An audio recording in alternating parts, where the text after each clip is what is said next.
Alors, on est prêt à commencer notre projet. On doit commencer par monter des mailles. Vous pouvez faire la méthode que vous voulez pour monter les mailles, mais moi, j'ai envie de vous proposer le montage à l'anglaise. Et en cherchant le nom français du montage que je vais vous présenter, j'ai appris une nouvelle chose, et bien qu'il y avait une bonne façon de faire un nœud coulant. Si ça vous est déjà arrivé de passer un projet et vous sentez que le début dit « Ah, mon nœud, je pense qu'il est trop gros, tout ça », bien finalement, ça se peut que vous ne fassiez pas votre nœud de la bonne façon. Comment un nœud coulant est fait de la bonne façon? Eh bien, je vais tenir mon nœud. Si je tire sur le bout qui est attaché après ma balle, vous voyez, il ne se passe rien. Et si je tire sur le bout coupé, eh bien, vous voyez que la boucle se referme. Et ça, c'est ce qu'on veut. Et c'est comme ça qu'on obtient un bon début d'ouvrage et qu'on considère avoir le bon nœud coulant. Alors, je vous montre comment le faire. Alors, assurez-vous d'avoir toujours votre longueur d'environ 6 pouces pour pouvoir rentrer votre fil à la fin. Alors, je vais tenir mon brin ici dans ma main, donc dans quelques doigts, et je tends mon index, et je vais venir faire un premier tour et un deuxième tour autour de mon index. Ici, je vais le tenir. Alors, là, ce que je fais, c'est que je vais chercher mon brin de gauche et je l'amène par-dessus mon brin de droite. Et je vais chercher à nouveau le brin qui est maintenant à gauche et je vais venir le rabattre par-dessus et je peux tirer un peu et là, j'ai un bon nœud coulant qui ferme de la bonne façon. Et je vais venir le mettre sur mon aiguille et là, je vais pouvoir tirer sur le bout coupé qui est celui-là. Celui-là. Et je vais venir serrer. Pas trop non plus, on veut que notre deuxième aiguille puisse rentrer à l'intérieur. Alors, j'ai une première maille sur mon aiguille et je vais venir donc tricoter une maille en droit.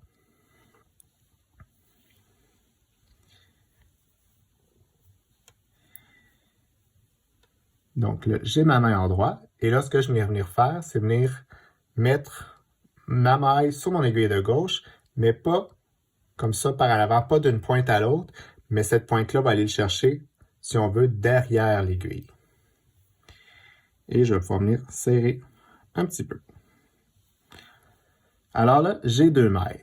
Et donc, à partir de maintenant, on va faire vraiment le montage à l'anglaise. Et la façon de faire, c'est que au lieu de venir introduire à l'intérieur d'une maille, je vais venir mettre mon aiguille ici entre 2 mailles. Je pense qu'on peut bien voir ici. Donc, je viens vraiment entre les 2 mailles et je vais la tricoter, donc une maille en droit, comme on fait à notre habitude, en prenant le bon brin. et comme j'ai fait tantôt, donc je vais venir déposer cette nouvelle maille-là sur mon aiguille de gauche, et donc pas par en avant, mais si vous voulez, avec l'arrière de mon aiguille, comme c'est ici. Et je peux venir tirer. Et je poursuis comme ça, donc toujours entre 2 mailles, une maille en droit. Je vais recommencer. Je vais piquer dans mes brins. Une maille en droit. Et je viens la déposer sur mon aiguille de gauche, toujours par l'arrière de mon aiguille. Et on poursuit ainsi pour monter le nombre de mailles indiqué dans notre patron. Alors, j'ai complété mon setup row, ou rang de démarrage si vous préférez. On vous indique que ce rang-là se fait sur l'envers de notre ouvrage et on va venir tricoter que des mailles envers en venant placer des marqueurs aux emplacements raglants, les endroits où on va venir faire des augmentations. Et dans notre chandail ou cardigan qu'on fait, on va venir travailler en aller-retour plutôt que de joindre en rond et travailler en rang raccourci.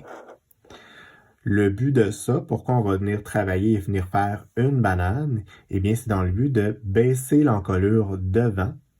Donc on doit créer un peu plus de tissu dans le dos afin que notre encolure ait la bonne forme. Alors on est prêt à commencer notre rang 1. Donc, qui se fait sur l'endroit. Donc, je tourne mon ouvrage Et je vais faire ce rang-là, un petit bout avec vous, dans le but de voir les augmentations qui vont être faites. Alors, déjà, la première maille, on nous demande de faire un KFB, Knit Front Back, une augmentation barrée. Alors, je vais venir insérer mon aiguille pour faire une maille endroit. Voilà. Donc, je fais une maille endroit. Je laisse ma maille sur mon aiguille de droite et je vais venir tricoter à nouveau la même maille par le brin arrière. Et c'est mon augmentation barrée. Ensuite, je glisse mon marqueur, une maille endroit, et là, j'ai un M1L, Make One Left, ou une augmentation intercalaire gauche. Alors, comment est-ce qu'on fait ça? Alors, vous pouvez voir que, vous voyez, j'ai un brin comme ça si j'étire. Vous voyez qu'il y a un brin horizontal qui se retrouve, qui relie mes deux mailles, donc d'où le nom intercalaire. Et là, quand on fait celle indiquée, donc qui va venir pencher vers la gauche, on va prendre avec notre aiguille de gauche, on va venir chercher le brin de l'avant vers l'arrière, comme ça ici. Et comme j'ai pris mon brin par en avant, je vais venir la tricoter par le brin arrière pour que ça vous fasse une maille torse. Et voilà. Et donc, pourquoi la tricote torse? Bien, pour éviter d'avoir un trou en dessous.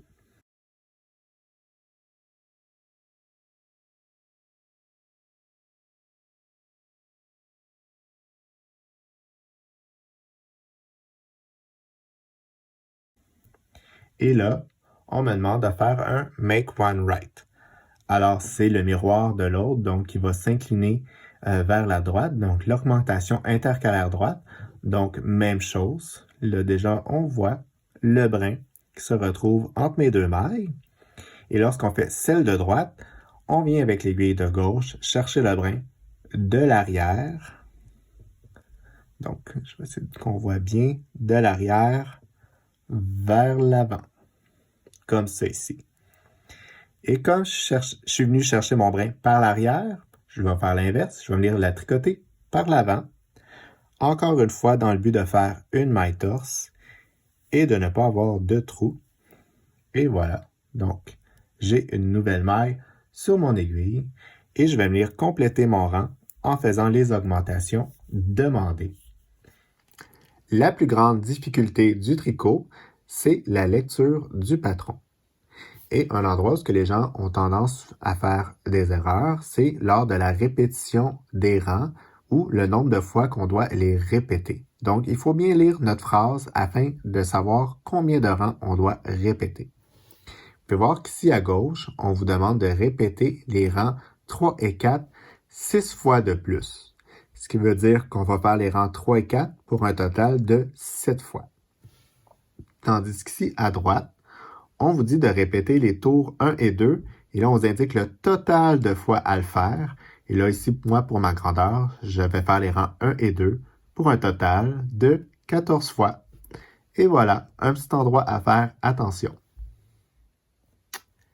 Je suis en train de faire le rang 17. J'ai déjà tricoté toutes les mailles sur mon aiguille en faisant les augmentations demandées. Et là, rendu au bout, on me demande de monter des mailles. Ce que je vais faire, c'est tourner mon tricot sur l'envers. Et je vais faire mon montage à l'anglaise comme au début. Alors, je vais insérer mon aiguille entre deux mailles. Je tricote une maille en droit et je viens la mettre sur mon aiguille. Et je continue ainsi jusqu'à ce que j'ai le nombre de mailles demandées.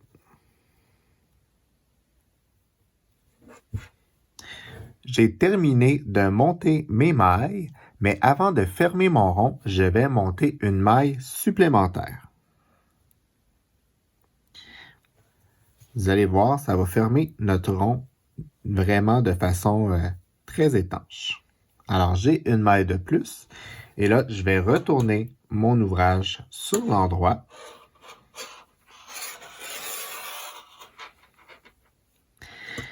Et je vais m'assurer de ne pas avoir de twist avant de fermer mon rond.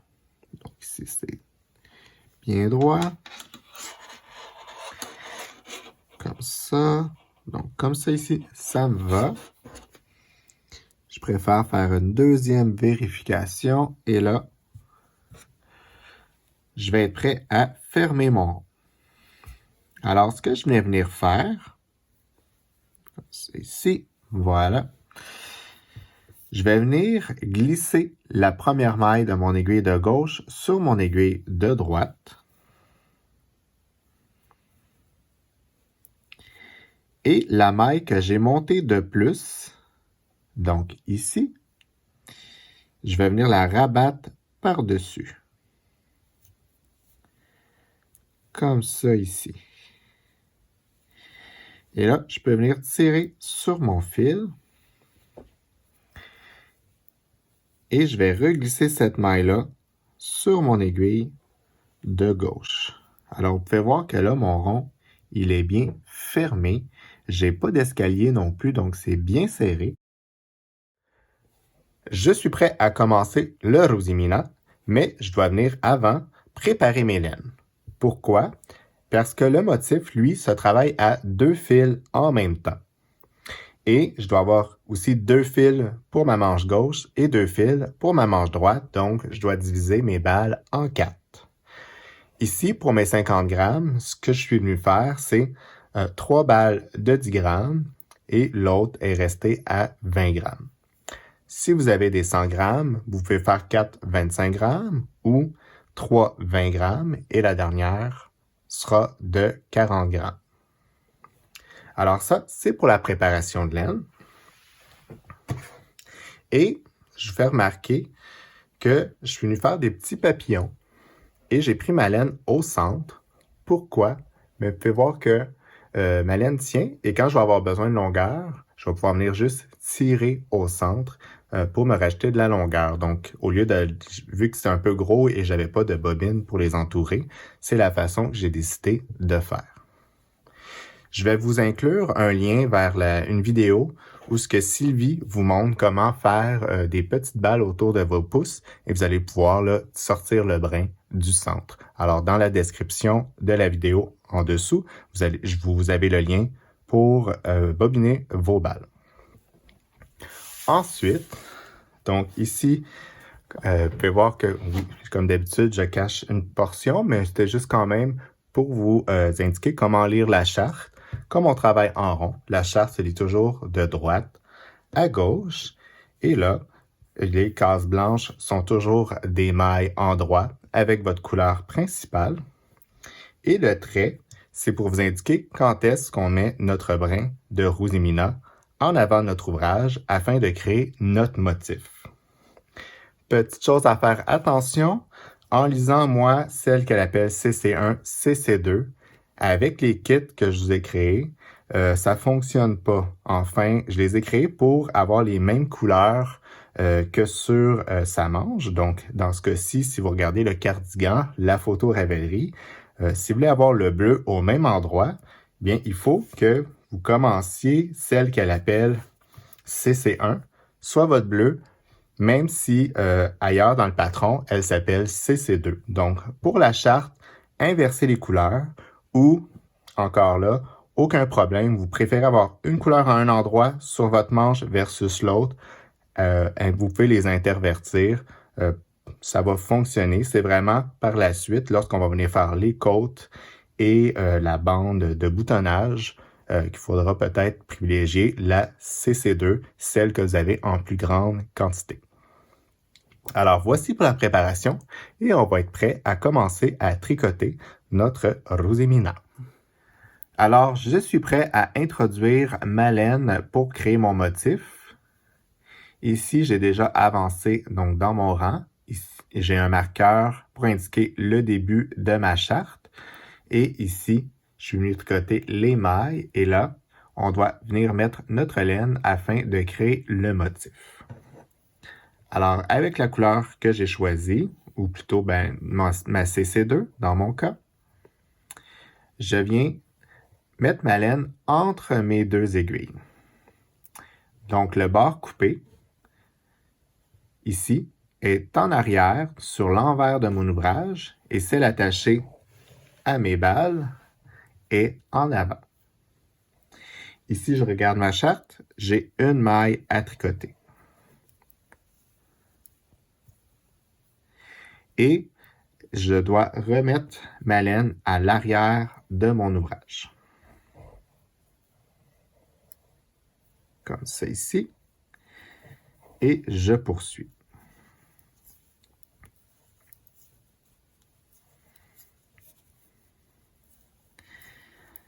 Alors ici, je vais arrêter. Et là, je peux venir un petit peu m'ajuster.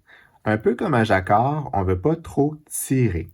Donc, je vais venir placer mes mailles et je peux venir jouer avec mes fils afin qu'ils soient tendus.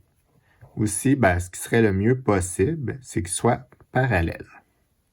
Donc, déjà, je suis venu introduire ma couleur. Je vais venir avancer un peu plus loin afin d'avoir un petit peu plus de largeur pour travailler et je vous montre comment gérer votre laine si vos brins sont à droite ou s'ils sont à gauche. Je me suis rendu un petit peu plus loin dans mon tricot et je suis prêt à faire un nouveau rang avec motif. Mais avant de commencer, je monte l'envers de mon ouvrage. Donc, vous pouvez voir qu'il y a une façon de gérer notre laine afin d'éviter qu'il y ait des longs flottés à l'arrière. Alors là, ici, je vous montre comment gérer votre laine si elle se présente à la droite de votre motif. Alors, je suis ma charte.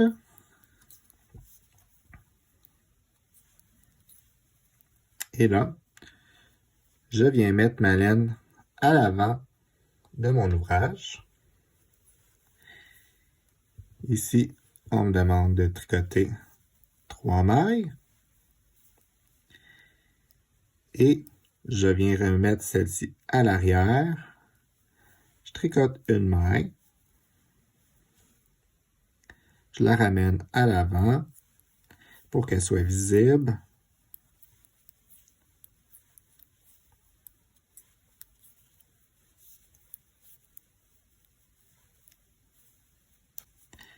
Donc, 1, 2, 3, 4, 5.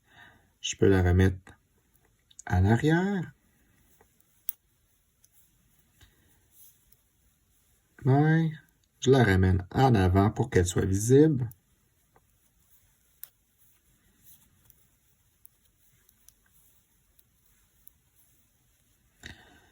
Et on promène notre fil comme ça, d'en avant, en arrière. Là, ici, j'ai terminé mon motif. Je vais faire quelques mailles supplémentaires.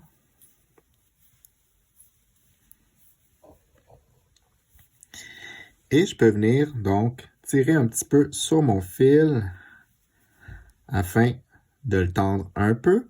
On ne veut pas tirer, on ne veut pas que ça plisse. Et on peut venir, donc, s'ajuster. Et toujours faire attention. Donc, vous pouvez venir le jouer avec votre motif. Vous pouvez voir qu'ici, mes mailles sur mon aiguille sont à espace égal.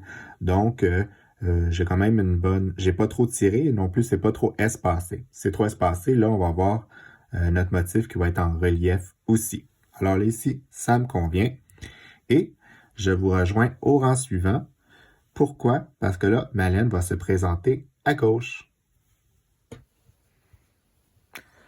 Alors, mon fil se présente à gauche, mais j'en profite aussi pour montrer comment déplacer vos marqueurs, puisque les 4 premières fois qu'on fait des rangs avec augmentation, il faut venir bouger les marqueurs qui indiquent la section Rosimina. Alors là, ici, c'est mon premier. Je dois venir le déplacer vers la droite. Alors, ici, je tricote. J'enlève mon marqueur. Je vais venir glisser ma maille sur mon aiguille de gauche. Je remets mon marqueur et je reglisse ma maille. Donc, j'ai déplacé mon marqueur qui est à droite de ma section. Et là, je vais me rendre à mon motif. Donc, je suis prêt à mettre ma laine ici, en avant. Alors là, quand elle est à gauche, comment est-ce que je viens l'amener à droite? Eh bien, je vais former une grande boucle. Donc, je vais passer ma laine par-dessus mon aiguille et je vais laisser une grande boucle en avant. Oups, excusez-moi.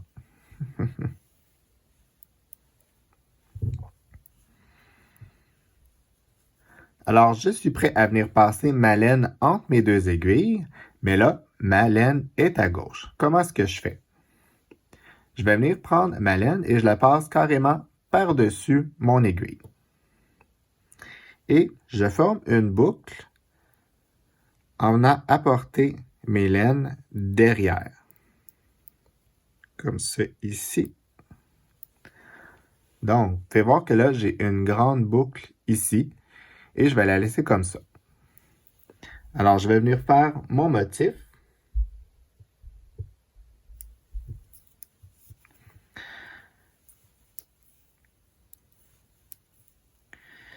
Là, ici, j'ai besoin de remettre ma laine en arrière. Donc, je prends ma boucle et je l'amène en arrière.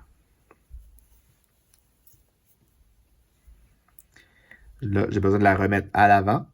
Même chose. Je la remets en avant. Et je continue mon motif comme ça.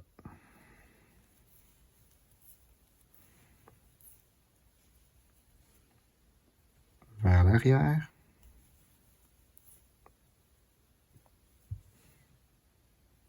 Vers l'avant.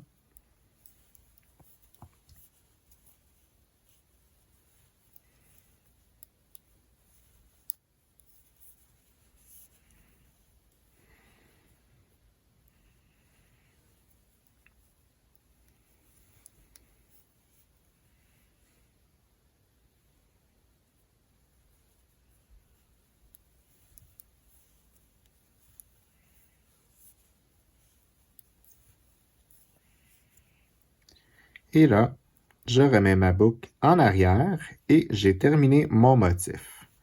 Je vais venir tricoter quelques mailles.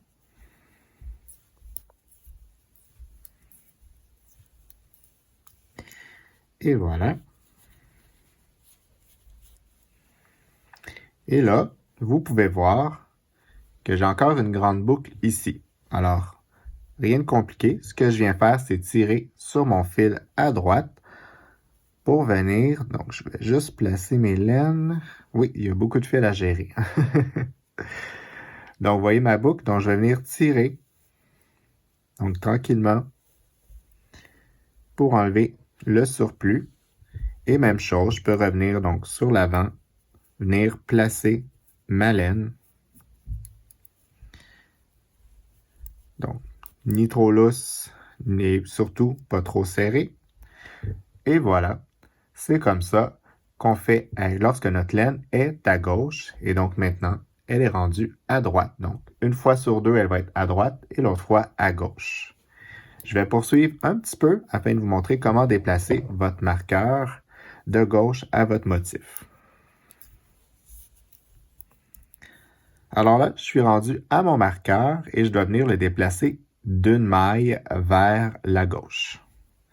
Là, ici, vous pouvez voir que dans mon cas, j'ai qu'une seule maille. Et je fais la grandeur 3. Ça se peut que pour d'autres grandeurs, ça ne vous arrive pas de cette manière-là. Donc, j'enlève mon marqueur. Et là, j'avais une augmentation à faire. Alors, je vais venir, prendre qu'un seul brin.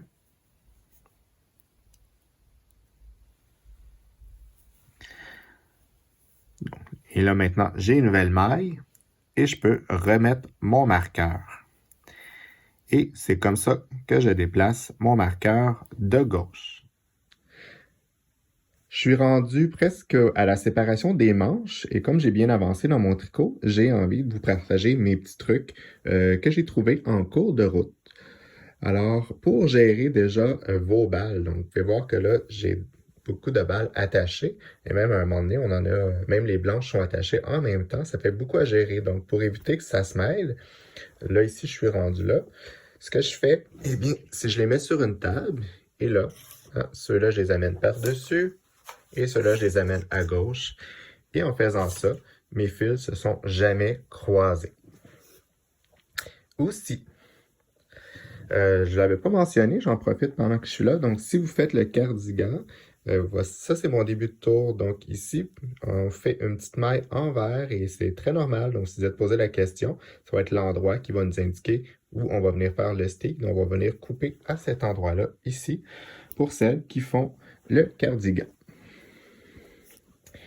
Et l'autre chose que j'ai envie de vous partager, c'est, alors, au niveau de notre rosimina, pour avoir un beau motif, vous pouvez voir que le plus possible, c'est de vraiment toujours garder ces deux fils parallèles pour qu'ils soient côte à côte et ça vient vraiment remplir votre motif.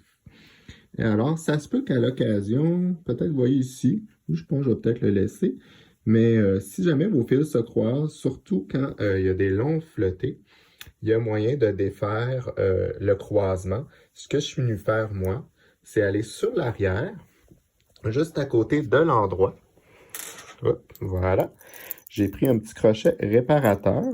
Et là, ce que je viens faire, par exemple, si c'était ici, là, j'ai juste une main, là, mais je vais venir comme inverser. Je vais essayer d'amener ce fil-là en bas, puis l'autre en haut. Donc ici, je vais avoir mon X et ça va avoir pour effet de décroiser mes fils ici. Donc là, au moins, le truc est caché. Et c'est sûr que c'est pas toujours évident. Donc, vous pouvez voir, il y a un petit peu de relief. Ça va quand même être normal. J'ai fait une bonne job. C'est sûr que là, ici, là, on le voit pas, mais quand je pousse un peu, qu'on va le porter, ceux qui ont juste un petit, qui traversent seulement une maille ont tendance à être assez renfoncés. Donc, moi, encore une fois, quand je viens ajuster un petit peu là, mon fil, ce que je suis venu faire, c'est de donner un peu plus de lousse à ceux-là, afin qu'ils ne soient pas trop renfoncés dans mon tricot. Donc, vous pouvez voir que quand je vais le porter, ben, ma maille elle est quand même apparente, donc elle n'est pas complètement fermée. Donc ici, quand c'est seulement une maille, j'ai fait exprès pour tirer un peu plus mon fil afin qu'il ressorte plus, puis que ça reste là, cohérent avec le reste de mon motif. Alors voilà, des petits trucs à avoir en main. Et je vous montre là par la suite comment faire la séparation des manches. Je suis rendu à l'étape de la séparation de manches, mais avant de tricoter mon rang, je vais y aller d'un premier essayage à venir voir est-ce que ça fonctionne jusqu'à présent.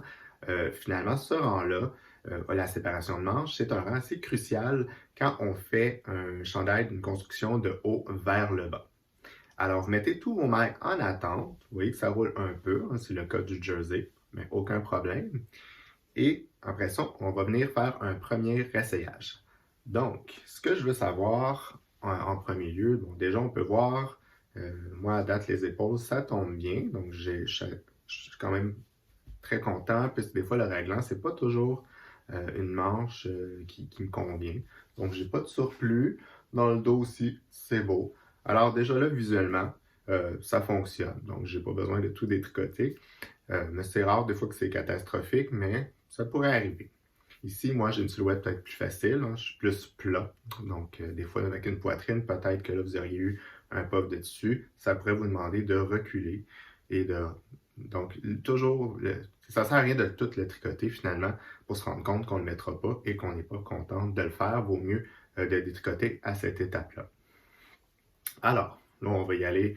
Donc, je l'essaie. Ce que je veux venir savoir surtout, c'est que là, on va venir joindre le devant au dos, ce qui va nous créer aussi un peu l'emmanchure. Donc, le début de notre manche est déjà ici. Je vais venir joindre tout ça en dessous du bras. Est-ce que ça se rejoint? Est-ce que ça va être trop serré? Donc, il ne faut pas oublier d'aller voir dans son patron parce que ce qu'on va venir faire, c'est en étant en attente, on va venir aussi monter quelques mailles. Dans mon cas, la grandeur 3, c'est 8 mailles. 8 mailles, si je me fais à mon échantillon, ça représente environ 1 pouce. Alors, c'est à prendre en considération aussi. Alors, ce que je vais venir faire, là ici, moi j'ai mis séparément, donc c'est l'endroit où il y avait un marqueur. Même chose pour le dos. et je vais venir rejoindre ça sous mon bras. Et comme je vous disais, il peut y avoir un espace donc d'1 pouce. Ici, je crois que je suis quand même bien, mais je vous dirais que personnellement, je trouve l'emmanchure encore un petit peu trop haute. Donc, j'aimerais peut-être la descendre un peu, question d'être plus à l'aise. Mais au niveau du pouce que je vous disais, ça se rejoint. Ça se rejoint bien avec 8 mailles. Mais peut-être que j'ai quand même envie de faire quelques petites augmentations. Donc, ma manche, elle, ça convient. Là, j'ai encore de l'aisance, donc c'est très agréable. Mais en dessous du bras, je le trouve un peu trop proche. Évidemment, c'est un cardigan, j'ai envie de le porter. Donc, souvent, moi, ça va être plus un t-shirt, comme je porte déjà. Alors, déjà qu'il va y avoir du tissu de ma manche, donc ça va peut-être être trop serré. Alors, moi, avant de séparer pour vrai, je vais venir allonger un peu mon corps. Donc, ici, j'évalue que 1 pouce. Donc, si j'allais à peu près environ 1 pouce, 3/4 de pouce, 1 pouce, là, je vais déjà être beaucoup plus à l'aise. Même si je touche à la couture de mon t-shirt, ça me donne une petite indication. Donc, ça suit pas mal. Je pense que j'ai quand même envie de rajouter un petit peu plus d'aisance. Donc, ce que je vais faire, moi, dans ma dernière répétition, donc, je prends en donner un petit peu à la manche aussi. Ouais. Alors, vous voyez, c'est toutes des réflexions qu'on doit faire. Alors, à mon avis, moi, pour allonger un petit peu plus, puis je pense que je vais mettre quelques mètres, augmenter un peu mon aisance que je suis capable d'avoir. Donc, je ne veux pas non plus trop ample, mais je pourrais avoir une petite amplitude de plus. Je vais venir faire un 8 rangs. Et même si ça change mon compte de maille, mais ça, je le prends en considération. Donc là, je fais un choix personnel. Je vais venir augmenter à tous les 2 rangs pour le corps. Et je vais venir me rajouter, je pense, un petit peu de maille au niveau de la manche. Donc celle-là, je vais y aller, non pas aussi agressif, ici aux 4 rangs. C'était une étape que j'avais, moi, au niveau des augmentations dans mon patron. C'était une façon de faire. Donc, pour avoir 1 pouce, je suis allé sur mon échantillon, j'ai calculé environ 1 pouce, ça représente, alors j'ai arrondi, donc 8 rangs, va me donner un petit peu la petite longueur de plus dont j'ai envie. Donc ça va être un vêtement qui, moi, va me plaire. Alors, c'est les modifications que je vais faire.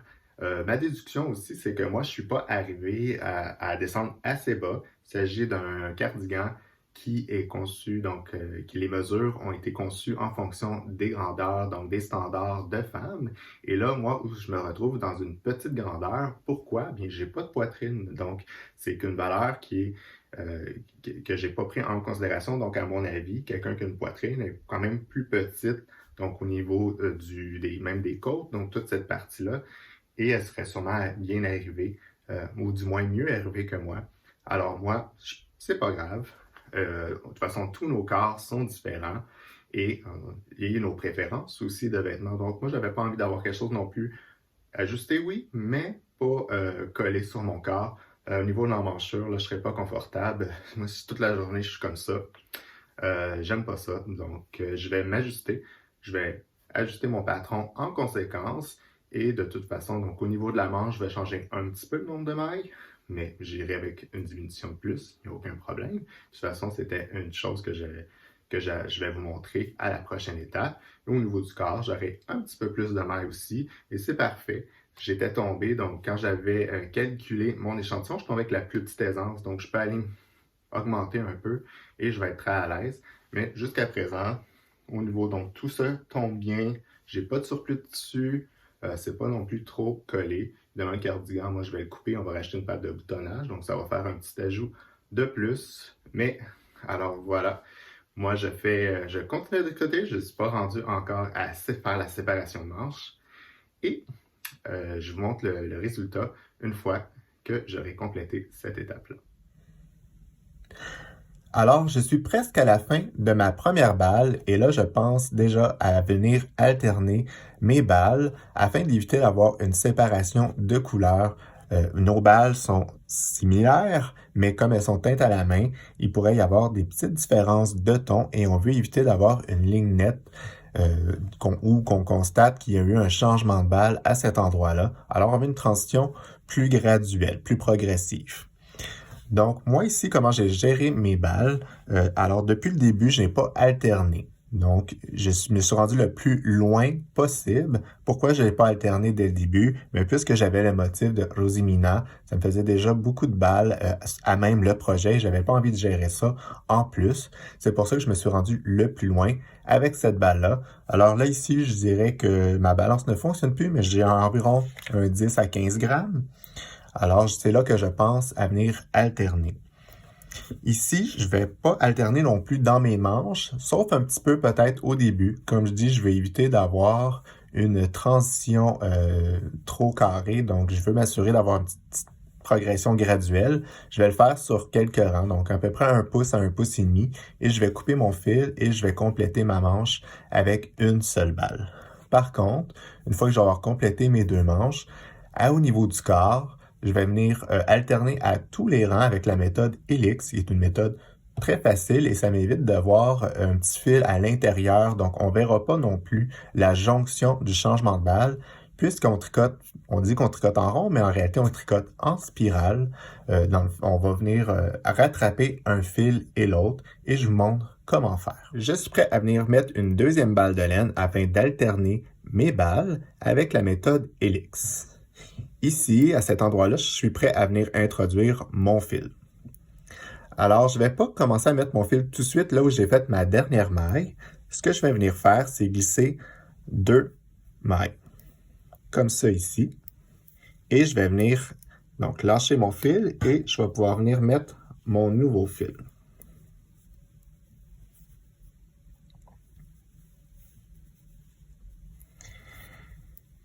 Et je vais continuer à faire mon rang de cette façon-là.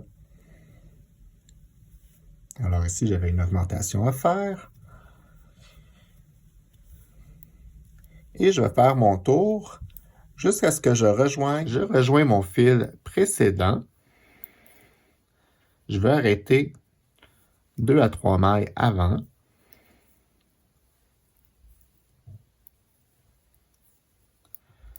Mon fil, il est... Non, c'est pas celui-là, c'est lui. De plus. Et je vais arrêter ici. Alors, je peux lâcher mon fil. Je vous montre ici. Donc, il est à la 3e maille. Je vais venir glisser ces 3 mailles-là sur mon aiguille de droite.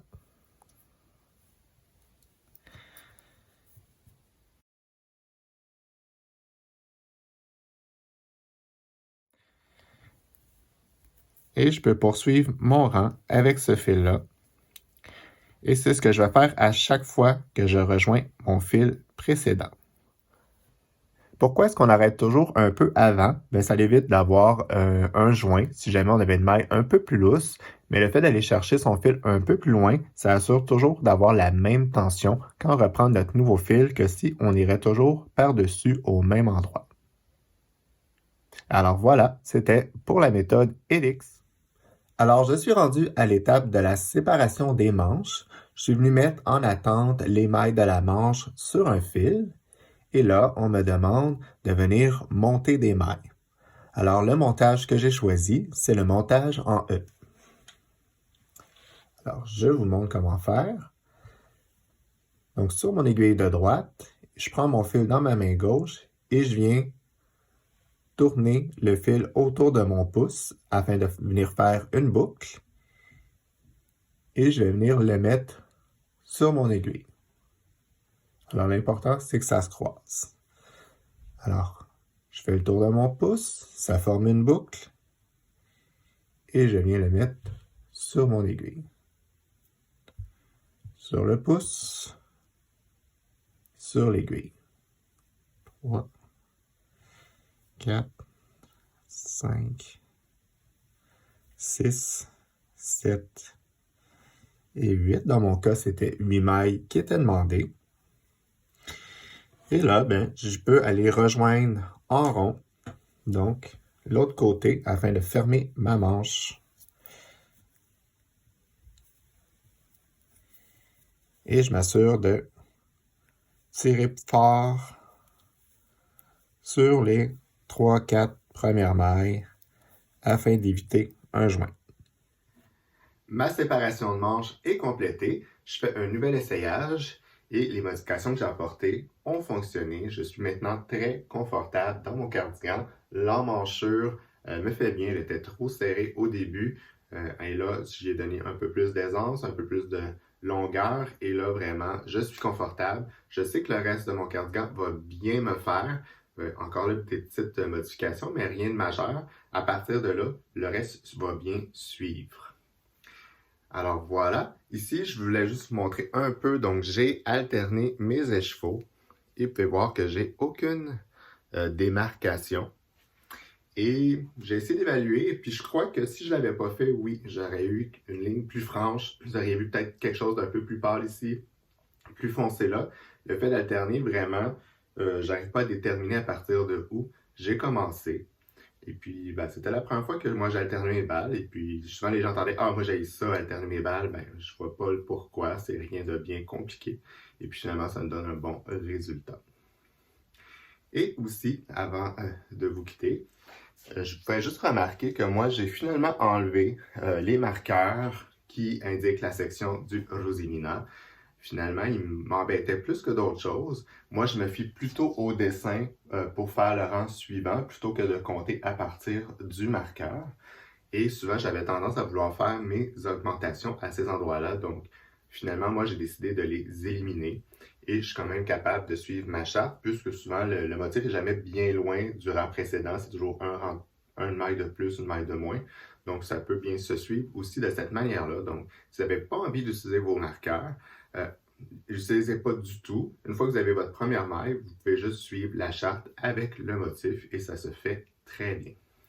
Alors moi, je vous attends à l'étape suivante, tout ce qu'on va compléter les manches, puisque je les laisse en attente. Ici, je vais pouvoir compléter la section du Rosimina.